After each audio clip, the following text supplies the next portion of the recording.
We have officially passed the halfway point of the 2025 NBA season. Therefore, it is time that we return to the rookies we formerly spent so much time talking about and re-evaluate their game.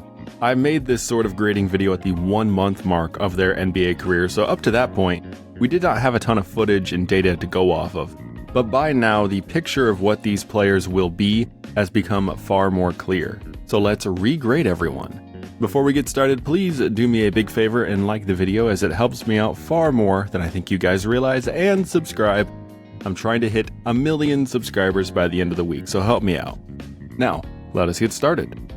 With the first overall pick, the Atlanta Hawks took Zachary Risachet. Though I was optimistic and appreciated his versatility early in the year enough to award him a B grade, his impact on the game has not increased despite maintaining a consistent role in the starting lineup. It is easy to completely forget that a number 1 overall pick is on the floor when the Hawks play. Now, they have been a really good team this year and they've been fun to watch, so he's not really hurting them, but he's not helping them at all either. His outside shot has remained very poor at 28%, which ranks him third to last in the entire NBA. And he is not making up for it with inside the arc shooting, rebounding, passing, or defending. There really is nothing to be hyped about other than the fact that he can do a tiny bit of everything. Versatility is a very valuable trait in the modern NBA, but that alone is not good enough for a number 1 overall pick 40 games in. Regretfully, I am going to have to regrade him to an F. The second overall pick by the Washington Wizards was Alex Sarr, who I had a whole lot of issues early in the year with, namely his absolute wretched shooting that was dead last in the league. Now, I don't know whether he saw my video, the stars aligned, or maybe he just got hot, but in December he transformed from a professional bricklayer to a prime Kyle Korver beyond the arc. Sarr shot 45% from deep on nearly 5 tries a game through that 9-game stretch. But in the 11 games since, he has since returned back to earth, shooting only 30% in the month of January. And despite being 7 feet tall, his 2-point shooting remains truly abysmal, which leads to his effective field goal rate only being 46%, which ranks him 4th to last in the entire NBA. I will give him more credit than I previously did though, because his rim defense has gotten better, even if the shot blocking numbers has dipped slightly. This is a sign that he is developing a better understanding of how to defend in the NBA. But as a whole, I think he has a lot of potential, and we've seen flashes of him, but right now, his shooting is just beyond terrible. I am going to raise his grade from an F, but not very far. It's only going to go to a D. The third overall pick by the Houston Rockets was Reed Sheppard, who initially was being force-fed into the rotation, but due to the team being so competitive and he not quite making a noteworthy impact, he saw his minutes disappear and was eventually set down to get some court time in the G League. Now, to start with the good, Reed is far too talented to be in the G League. You would hope a third overall pick would be, but it is still a nice sight to see to watch him pour on 30 a game down there, while knocking 40% of his threes, creating looks for his teammates to the tune of 7 assists a night, and showcasing that he can be a hound on defense, snacking nearly 3 steals a game. These are all traits he had shown flashes of in the NBA. But the problem is, we aren't really seeing it all in the NBA anymore. Reed has not been good enough to get back into the rotation, and he's just flat out not playing hardly at all anymore. I had him a D early on, but he's not doing anything, and he's a third overall pick, so I'm going to have to unfortunately demote him to an F, but there is still a lot of reason to be optimistic about him. I think if he were on a bad team, he would get more playing time, and he probably would have a higher grade, but for where he is right now and what he's done, he's going to get that F. Fourth overall by the San Antonio Spurs was Stephon Castle. This was by far the most heavily criticized grade I gave in my 1 month in video. Castle definitely has had moments leading the San Antonio offense. The Spurs are far more competitive than most expected, but we are still seeing issues with his game that are becoming more difficult to overlook even for his biggest stands.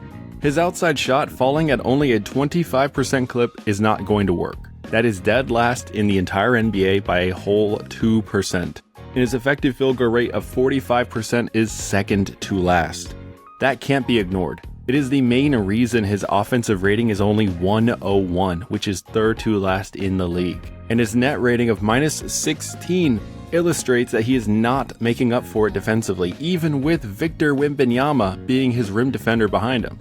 Regardless of these woes though, Some people still claim the eye test alone outweighs everything, and I see kind of where they're coming from. Castle looks very mature on the floor, he has a good handle, he tries to make the correct play, he's got a lot of confidence, he's a pretty good leader, but I just can't ignore the shooting. If he's not making the shot, they're not scoring, they're losing. That is the most important thing in basketball.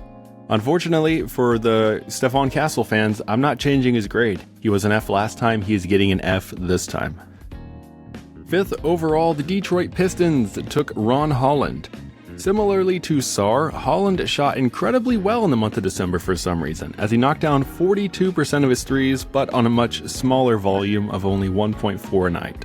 And also, like Sarr, this has since fallen off. Still though, Holland remains an excellent rim attacker, making 62% of his twos, which would rank him 10th best in the entire league if he shot enough. But the other attribute to his game that was believed to be a strength initially, his defense, has not been as good as advertised.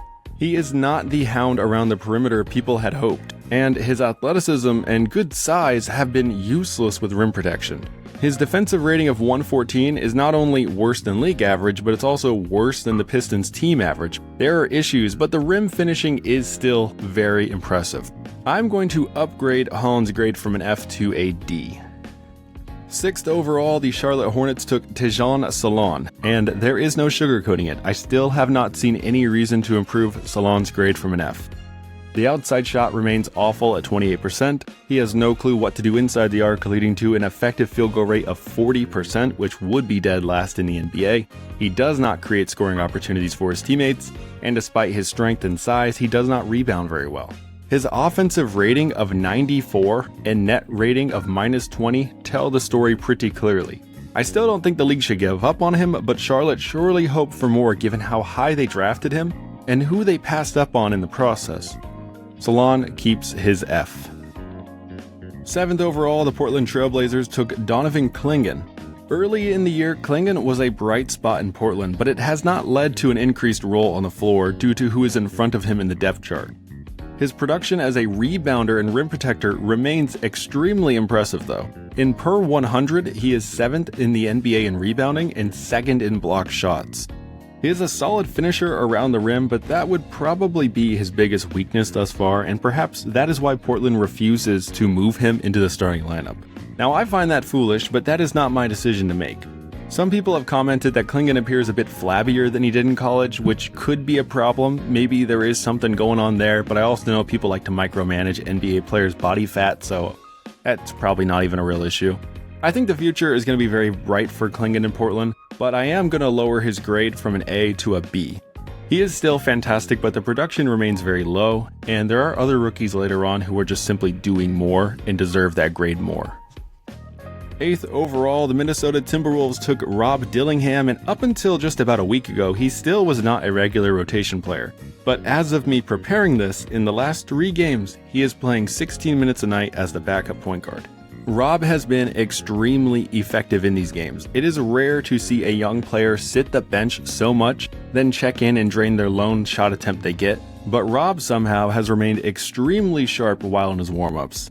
He has made 15 of 31 threes thus far, playing only 9 minutes per game, often going days or even full weeks between appearances. I think he's destined to be a very good player, and in Minnesota looks to be in need of him taking over because Mike Conley and Dante DiVincenzo have been very lackluster this year. I did not give Rob a grade after his first month because there was so little sample size, but now I am going to give him a B. Very impressive, but still a small sample size. 9th overall, the Memphis Grizzlies took Zach Edey. No matter what the haters said, Edey never backed down, and I love it. He is more than just a solid NBA starting center. The guy is a dunking machine, he can create points from the post-up, he rebounds very well, and he protects the rim. Plus, he is still knocking down 39% of his threes, which is a level of production that most of the lottery pick guards wish they could reach this year. Edey may not be running away with the award, but he is probably the rookie of the year right now. He has been going through a rough stretch recently, dealing with lots of odd injuries that have kept his minutes low, but he is still averaging impressive stats of 9 points, 7 rebounds, a block, an effective field goal rate of 61%, and an overall net rating of +9 for a top 4 team in the West. That is extremely impressive. Edey maintains his A grade. 10th overall, the Utah Jazz took Cody Williams. After an awful start to his NBA career, Utah optioned him down to the G League in December to build some confidence and hopefully an offensive rhythm. Here he started to score more, but his efficiency was still a major problem as he only shot 37% from the field and 28% from deep, and he was not doing really anything other than score. He is not big enough or athletic enough to be a forward, nor is he quick enough to be a guard. Plus he lacks either skill set thus far. Since returning to the main team, he has had a couple games where he fit in decently, but overall, he's not been very good. He has been a bust so far, so unfortunately, he is going to retain his grade of an F. 11th overall, the Chicago Bulls took Matas Buzelis, and he has not been remarkable. Chicago is a weird team with win-now guys having literally their best years of their career, mixed with young players who are just trying to prove they can play in the NBA. Buzelis falls in that second category, obviously. He has very good size, he moves very well, he's strong for his age, and he has shown a wide variety of things he can do on the court, on both ends, especially rim protection, but he doesn't do anything that well. Currently he's making 33% of his threes, which is alright, but it's not that good. He's not scoring well inside the arc though at 45% overall effective field goal, and in the first month that was up to 50%, so he's only been getting worse with time. The one thing he's still doing really well though, and I mentioned it earlier, but he's a good shot blocker. He's averaging 3 blocks per 100 possessions right now, which ranks him 13th in the NBA and second amongst non-centers. This combined with how well he moves his feet and his length have led to a league average defensive rating of 114, which isn't very remarkable, but it's actually better than Chicago's team average, so he's technically a plus there. Unfortunately though, his overall net rating is minus 15, so he's just not helping enough on offense. He had a C grade from me in the first month, but I'm going to have to lower that down to a D. 11th overall is Nikola Topic, who has not yet played, and 12th overall is Devin Carter, who only just recently made his debut after injury, so these guys will once again not be receiving a grade. 14th overall, the final pick of the lottery, the Washington Wizards took Bub Carrington. After a great opening to his career, Bub has pretty much fallen off. His production and overall effectiveness have dropped significantly. His minutes have remained high, in fact he leads the entire rookie class in minutes per game, but Washington is terrible, so he's kind of just being forced out there. He's putting up 8 points, 4 rebounds, 3 assists per game, and he's knocking down 34% of his threes. As a starting point guard, that isn't very good.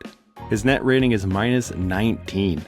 I think he's destined to be a okay NBA backup guard, but man, he's not really playing super well. He's just kind of being forced out there a lot. I had given him a B. I'm going to lower that down a bit to a C. Now from this point on, I'm going to jump around a little bit to find the players that are worth talking about, but I am going to make a point to talk about everyone that I mentioned in my first video at least. So, moving on to number 15, the Miami Heat took Kel'el Ware. And they got themselves a great player.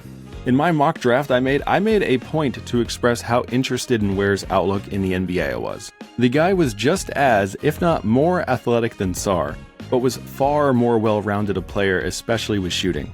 It baffled me that nobody thought he could be picked in the lottery, and I guess that ended up being the case, but everyone is now seeing how wrong they were.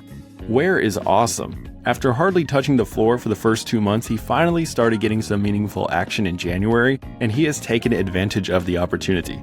Since the calendar turned to 2025, Ware has averaged 12 points, 6 rebounds, and 1.4 blocks per game, while shooting 43% from deep on 2 tries a night. He is the dream center for the modern NBA, with all the attributes you could ask for, except maybe passing, but he's only 20. Like, he's not that old. People acting like he's too old and that's why Sarr was the better player. It's a single year, it's not a big deal. I think he's going to get an A grade from me, and if he can keep up similar production for the rest of the year, he will win the Rookie of the Year award. So keep an eye on Ware. 16th overall, the Philadelphia 76ers took Jared McCain. After a terrific opening to his career, Jared unfortunately tore his meniscus shortly after my 1 month in video. Therefore, today's grade will be his final rookie year mark. I believe Jared is going to have a very impactful NBA career. He entered the league with a well-known outside shot. He then proved to everyone he could also create for himself and others. Defensively, he is not impressive, but the offensive game is so good it's a great foundation to have. The final grade I'm going to give him for his rookie year is a B, which means unfortunately I am lowering it slightly from an A to a B, but that's because of durability. I get it, it's a freak injury. Why does that matter? Look, if you only play in 20-something games, then that's not enough. That's why he's not getting an A. But a B season from a guy who is on pace to battle for the Rookie of the Year, that's awesome. Jared McCain is going to have a good career. 17th overall, the LA Lakers took Dalton Knecht. Early on, Knecht was an easy A grade. His outside shooting translated to the NBA immediately, and he almost single-handedly won LA a few games. But the shooting has since gone ice cold. In Knecht's most recent 18 games, he has only averaged 6 points per contest while shooting 21% from 3. Compare that to his first 23 games where he was scoring 11 on a 40% long ball. The difference is night and day. The outside shot is his lone saving grace. When it's not falling, he is not helping. His defense is nothing special. He does not create for others, and though he is a decent finisher at the rim, he doesn't really have a lot of opportunities to do that. I had given Knecht an A, but at this point I'm going to have to knock him all the way down to a D. 18th overall, the Orlando Magic took Tristan da Silva. Orlando has been a fun team to watch in 2025. They are the epitome of next man up basketball, because for a while there, it seemed like every single week they were losing their best player to an injury. It was a result of these injuries that forced Da Silva into the rotation, and I believe he has been doing a fine job in it. He keeps the ball moving with sharp, properly timed passes, he takes his shots when they're open, and he has shown he can use his strength and size to score around the rim decently well. He is not blowing anyone away in any one specific category, but since Christmas, he has been a 9.5 rebound, 2 assist guy. He needs to shoot better, but for a mid-first round pick, the Magic did pretty well. I'm going to give Da Silva the grade of a C. Skipping a little bit to 21st overall, the New Orleans Pelicans took Yves Missi. As I anticipated, Missi entered the NBA immediately ready to make an impact. He is super tall and bouncy, and he loves playing around the rim. He is a more than willing shot contester and lob chaser. Watching Missi reminds me of a prime Clint Capella, so obviously what I am saying is there is a cap to his game, but he is awesome at what he does, and NBA teams can have a ton of success with a guy like him. He is putting up 9 points, 8 rebounds, and 1.4 blocks per game, which is awesome. Too bad the Pelicans are just terrible. Still though, he has a net rating of +6, so when you factor in how bad the Pelicans are, that makes him look even better. There is no other option but to give Missi a well-deserved A grade up to this point. Jumping down to 28th overall, the Phoenix Suns took Ryan Dunn. Every now and then I browse YouTube's vast array of NBA commentators. I find people claiming Dunn is one of the best rookies in this class, and I'm just not seeing it. If you are curious, I am a Suns fan, so I have seen all of Dunn's minutes this year. And though I admire his effort defensively, sometimes it's all you can ask for, he doesn't actually make a whole lot happen on that end. He's there, he sticks to his man, he moves well, he tries his best to contest shots, but he's not really stopping very many people. The team rightfully appreciated his effort and moved him into the starting lineup over Bradley Beal not too long ago, so his minutes have increased along with his overall production, but I still wish he caused more chaos for the opponent defensively. And his outside shot is extremely inconsistent, as he's currently hitting only 32% of his threes. I like Dunn, I'm glad he's on my favorite team, and given where the Suns drafted him, they did a pretty good job. But as a whole, I'm going to grade him a C. Moving into the second round, 38th overall, the Memphis Grizzlies took Jalen Wells, who remains near the top in the Rookie of the Year ladder. The 21-year-old afterthought addition to their team has been one of their most important role players. Jalen is a great off-ball scorer, connecting 38% of his threes on 5 tries a game. He is extremely confident letting his shot fly with a split second's notice. He also drives to the rim well and chases rebounds better than most guys his size. Like I said in my 1 month in video, the defense has not been great, but he remains a net positive on the floor, which is the name of the game. I'm giving Jalen an A for what he has accomplished thus far. Near the bottom at 55th overall, the LA Lakers drafted everyone's favorite player, Bronny James. Not much has changed since we last saw Bronny. He is still a garbage time player who frankly has no business being on the floor.